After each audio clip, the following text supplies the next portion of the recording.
Welcome to this 10th episode of the Douglas Social Credit Podcast. My name is Dr. Oliver Heydorn, and I'm joined once again today by Will Waite.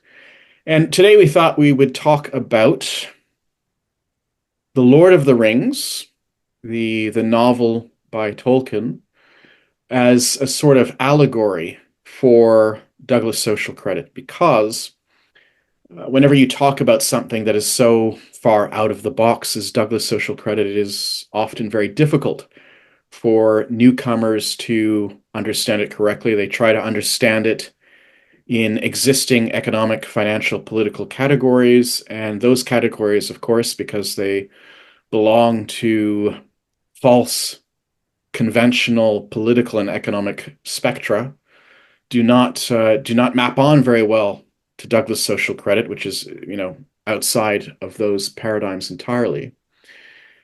So it's quite amazing actually when you analyze the story of the Lord of the Rings and you interpret it from a Douglas Social Credit point of view or with a Douglas Social Credit lens.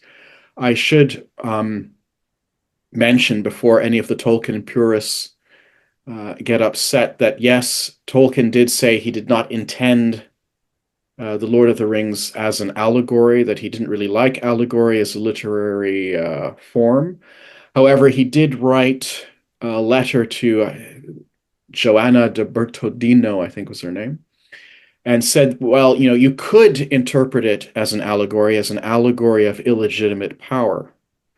So whatever his intentions were, what I want to say is that the story lends itself to a Douglas Social Credit worldview and lends itself very well. I mean, it's almost to the point where it's almost like it's the perfect allegory for Douglas's analysis of what the problem is and then his proposals for how it should be fixed.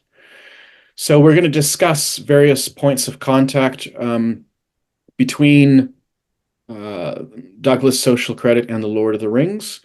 And hopefully this will be helpful to many people in understanding exactly what Douglas was getting at and why Douglas Social Credit is so important. So I guess the obvious place to start would be with the observation that in the novel and in the movies, for those that have seen the movie, you have this one ring that is more powerful than all the other rings. It's the one ring to control all the other rings. And I would suggest that the best interpretation of that is really to see it as the ring of money, the power of money under the existing financial system, right? The existing financial system, because of the way it's structured, because of the way it's designed, money has a power that it wouldn't otherwise have, and that power is illegitimate, and it is leveraged, it is wielded to promote policies that are likewise illegitimate. So maybe you want to elaborate a bit on this idea of the one ring as being a symbol, a token of money under the existing financial system. Why does money have this illegitimate power in today's economy, in today's world? Well, Douglas once described money as that which enlists the cooperation of the community and the use of its assets. Now, if you can create money virtually at will, and you can distribute it however you want, obviously you have the power to control the community, as Douglas said, control the community and the use of its assets. So it means that you can practically do whatever you want within the law and very often outside the law as well. It actually gives you the power to buy the law. And we can all think of examples of that. So, this idea of money being the one ring to rule them all. Well, if we look at what other powers or what other rings, for example, exist in society, I'm thinking in terms of social institutions now. Mm-hmm. You have the media, Yep. which no one can question that it has enormous power to set the narrative and control what people think about current events and historical events. Mm-hmm. You have the power of education. You have the power of the health system, including big pharma and everything associated with that. I mean, if you acknowledge, and I think you must, that money is the thing that drives these institutions in the directions that they are going in, then you must realize the power of those who distribute the money. Mm-hmm. Now, at present, we have a money system, we would say anyway, which basically has its own interests at heart. So it's kind of megalomaniac. It wants to consolidate and expand its power. It wants to increase its um, international influence. It wants to override, and in so doing, override sort of domestic limits, national limits to its control. Mm-hmm. And you can quite easily see that the power of money provides it with the opportunity to carry on those goals. So I think that the allegory of to say that the one ring to rule them all, with the ring being the money power, is a very fitting analogy or allegory for the money power as it exists today. Mm-hmm. And like I've heard comments recently, and it's fairly commonplace now anyway, to say that pretty much all our institutions are failing. Mm. Well, why is that? Is that coincidental? Are they all spontaneously failing now I mean, they're failing in the sense that they're failing to carry out the public service for which they were designed. Mm-hmm. They're failing to further the common good. Mm-hmm. That's why people say they're failing, and suddenly all these institutions are failing. Is it because their essential cause is being perverted to what the Golden International wants, the money power wants? Mm. I would suggest that is the reason that they are failing, Mm-hmm. essentially. And it's possible. It's possible to see that could happen. So Right. you must consider that may be the reason why it's happening. Right. Of course, this is a level of analysis much deeper than you'll expect to find in the media. Mm-hmm. Why is that? Because the media is run by them as well. Right. So they're not going to throw a light on what they're doing. Yeah. Exactly.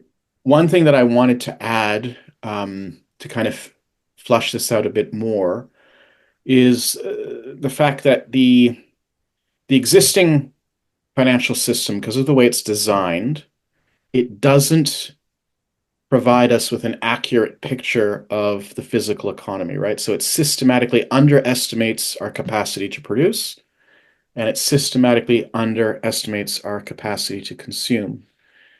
Um, One analogy that I like to use is that of a thermometer, right? A thermometer is an instrument. We use it to tell us the temperature.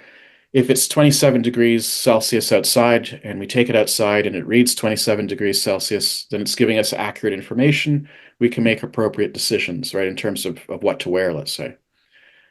What we're basically saying is that the existing financial system, although its purpose is to give us accurate information, to paint an accurate picture of the physical world, it doesn't do that. It, like the faulty thermometer, underestimates our real wealth, really. And so instead, the thermometer, it would be like the thermometer that reads 17 degrees or 7 degrees instead of 27 degrees. When it comes to consumption, right, the basic idea of the gap in social credit theory is that for every, let's say, $100 in costs that we generate, maybe only $60 is being automatically distributed to consumers in the form of wages, salaries, and dividends. So there's a deficiency of 40. That deficiency has to be filled. The existing system will fill it with more debt money. But then you see that's a leverage point, right? That gives the banking system the opportunity to say, okay, we will fill the gaps so that everything the market produces can be distributed and businesses can meet their costs. But we will determine how much we create, to whom it's distributed, the terms under which it's distributed, and of course, we're not doing it for free.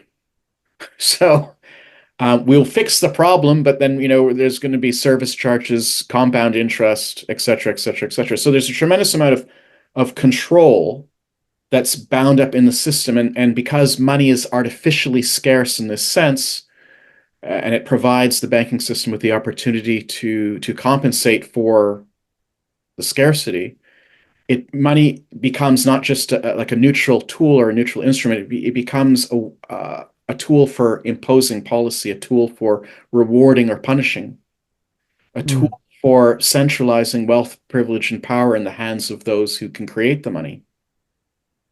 So I'll give you an example of what you're talking about. I've just been reading this morning in the Australian. The Labor Party has this goal of universal childcare. Hmm. So that is, it wants 30 hours a week uh, subsidised childcare for every child. So half of 1 year olds in Australia are already in daycare. Mhm. Now, the reason that they're doing this is what the article said. The reason that they're doing this is because parents have to work. Mhm. They can't possibly afford to live without both parents. Many households can't afford to live without both parents working. Yeah. Now, so we've got this economy now, which is in a situation where we can't afford to raise our own children. So obviously that doesn't mean that we can't afford to feed, clothe, house, women and their or families who decide to stay home with kids. That's not it at all. The physical fundamentals are there that we could do that. But the economic slash financial system won't allow it. But what Mhm. it will allow for is billions of dollars of new money. That's the Australians' term, new money, to be Mhm. created to subsidise childcare. So you can. So I mean, I remember my mum used to say that one of the big complaints about the Soviet system was that the state wouldn't even let mothers alone to raise their own kids. Mhm. Well, we've arrived there by different means. And the means that we've arrived there via is this economic financial setup that we've got, which won't, I suppose its role is to use finance as a mechanism for limiting personal choice. Mhm. I mean, I submit that some people don't want to raise their own kids. I don't know why, but maybe they don't. Maybe they should be free to go to work and let someone else raise them. But a lot of parents don't want that. This isn't a thing that they've chosen. It's a thing that the financial situation has forced them into. Yes. So money's so of course the banks are the establishment, the elites, whatever you want to call them. I don't really like calling them elites, but they're perfectly happy to have kids institutionalized from the age of 6 months. Mhm. This is going to make the institutional the establishment more predictable, more easy to navigate going forward. Because you're going to have kids indoctrinate. You're going to have kids who know nothing else. Mhm. Mhm. You'll be And raised so by of course, faith. yes, this Yeah. is this is the way forward. This is the way. Yeah, speaking about the way forward, Douglas didn't have just a financial and economic theory, he also had a political theory. And according to his analysis of the world situation, what basically has been happening for a very long time now is the money power is not satisfied, right? This is human nature, I suppose, corrupted human nature. The money power is not satisfied with the benefits that they derive from running the financial system for their own benefit at the expense of the common good. They have realized over the centuries that this also gives them tremendous control over political association, over culture, over humanity, really. And so what they're have been attempting to do is, now that they've reached the point where, well, there's a limit to wealth. You can only really have so much wealth. After you've satisfied everything in terms of material desire, then the thing that appeals to people, of course, is power. So they're trying to convert their total monopoly on money creation into a total monopoly period. They want to monopolize everything that money can buy, everything that money can influence. And so we're talking about, the logical endpoint would be a one world totalitarian dictatorship, the New World Order, etc. So this is the situation is such that the financial system has become the motor, the engine of this New World Order project. And so the New World Order then corresponds very neatly enough to Mordor in The Lord of the Rings. This is basically a society, a regime where you've got total control, or the people at the top have total control, total monopoly, and it is a living hell for everybody else who is not at the top, if they're allowed to live at all. So, so you see there that the one ring to rule them all is directly connected with this desire of Mordor to expand itself and to absorb all the other places in Middle Earth, all the other shires, right? And closely connected with that is, and we've kind of alluded to it before, is the fact that the One Ring makes its wearer invisible. And unfortunately, I mean, once you see it, you can't unsee it. But unfortunately, you have all sorts of people who are very upset with the direction that the world is taking as we move further and further in the direction of centralized control, as we move further in the direction of Mordor. And they have their pet issues, whether it's, some people it's climate change propaganda, right? And they see that's false, that it's being used as a means of control. Other people, it's the abortion issue. Other people, it's gender theory, transgenderism, etc. I mean, there's a long, long list of trendy causes and movements that are basically undermining Western Christian culture and have been doing so for a very long time.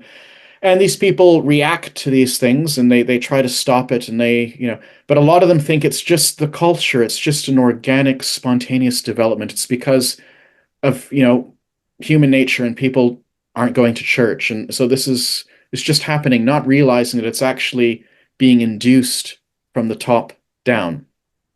And the only way it can, I mean, it's very expensive to run these sorts of social change movements. And so, it costs a lot of money. Well, who has the money, and where's the money coming from for all of these subversive, in many cases, previously unthinkable social change movements and social change agents? Well, it's coming from the people who control money, from the people that run Mordor. And so Chas Pinwell, who passed away recently, had this analogy of the incoming missiles that we're being bombarded in so many ways, even biologically. I mean, if you think of fluoride in the water, or, pollutants of various kinds that people are injected in, or they're in the food supply. All of these attacks, yes, they are attacks, and they are things that we need to try to sidestep, neutralize, expose, etc.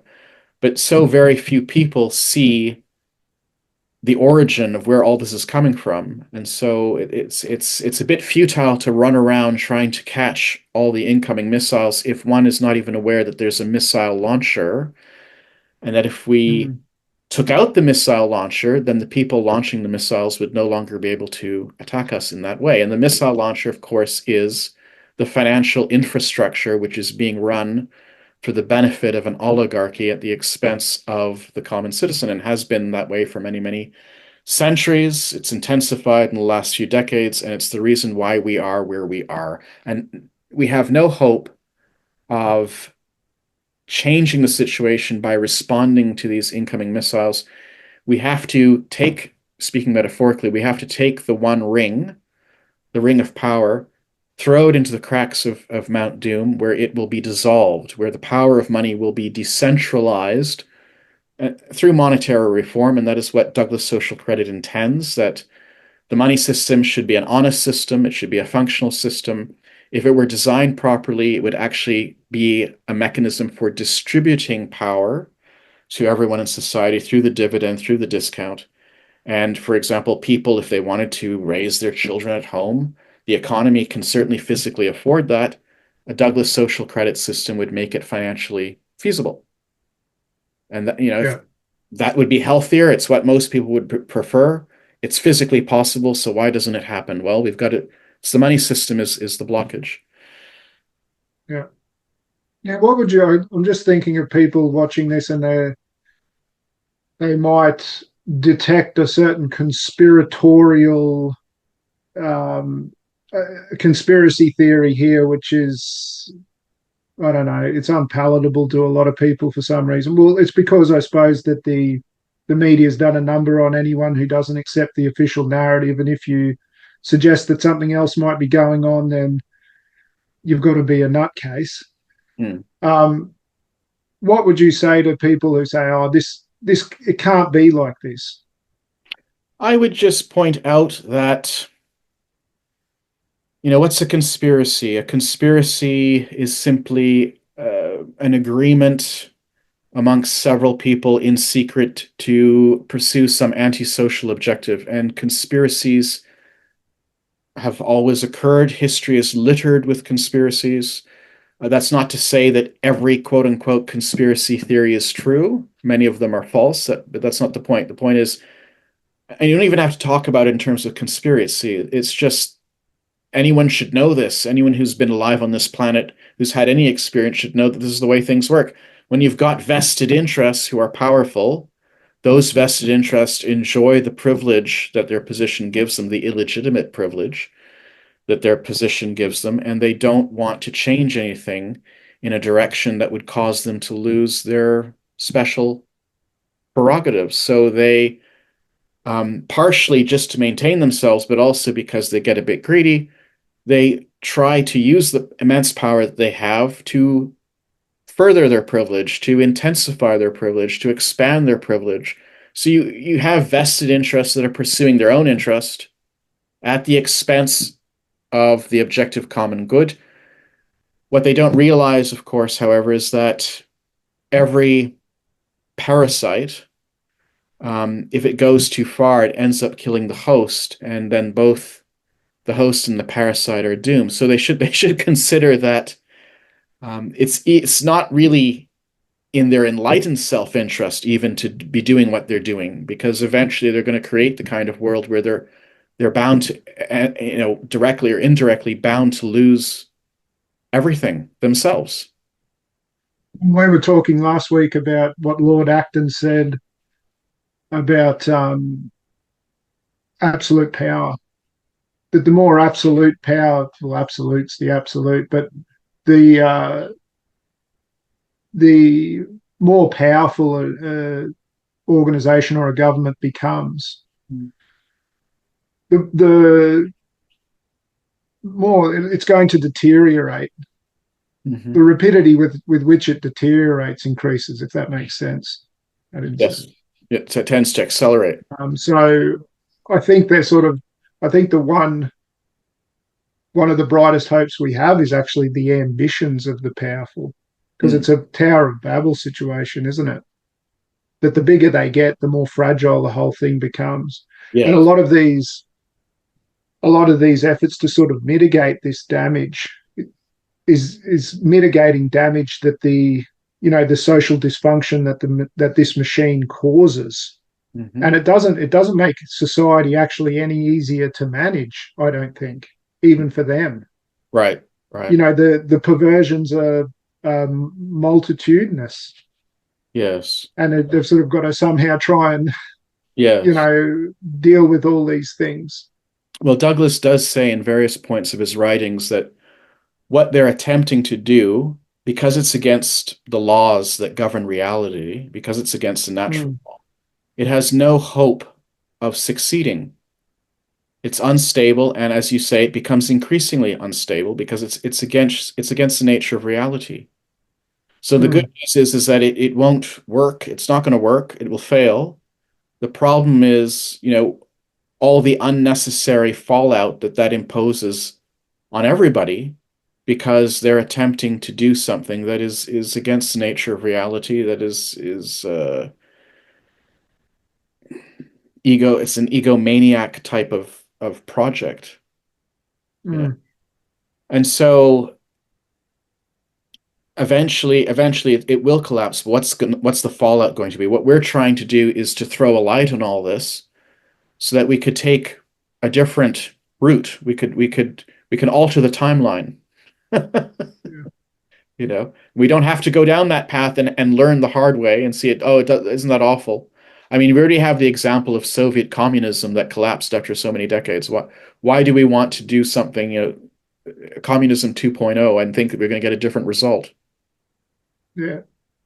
Mm, So, but to get back to the Lord of the Rings again, in that story, of course, you have the quest of the hobbits to take the One Ring, and that they seem to be immune from corruption, or at least largely so, to take it and to throw it back into the cracks of Mount Doom, and it's like a David versus Goliath situation because who are the hobbits to defeat Sauron? Right? But that's mm, basically the role of the Douglas social predators. We're few in number, but we have from Douglas's genius received this mission to try to throw a light on the situation and to point towards the necessity of decentralizing the power of money as the one thing necessary to put civilization and society on a sound basis. mm. All this dysfunction, unnecessary dysfunction, will disappear and we can get on to living healthy, sane, wholesome lives. Why should anyone object to That sounds like a good spot to end. that? Very good. So, do you want to give our websites? Oliver's at socred.org. And we also have the www.thepeoplescredit.com.au, and there's heaps of resources there. Please go and have a look, share the articles or the animations, the memes that we've created, and we're both reachable through those websites. Yes. All right. Thank you very much. And we will join you next week for another episode of the Douglas Social Credit Podcast. Bye for now.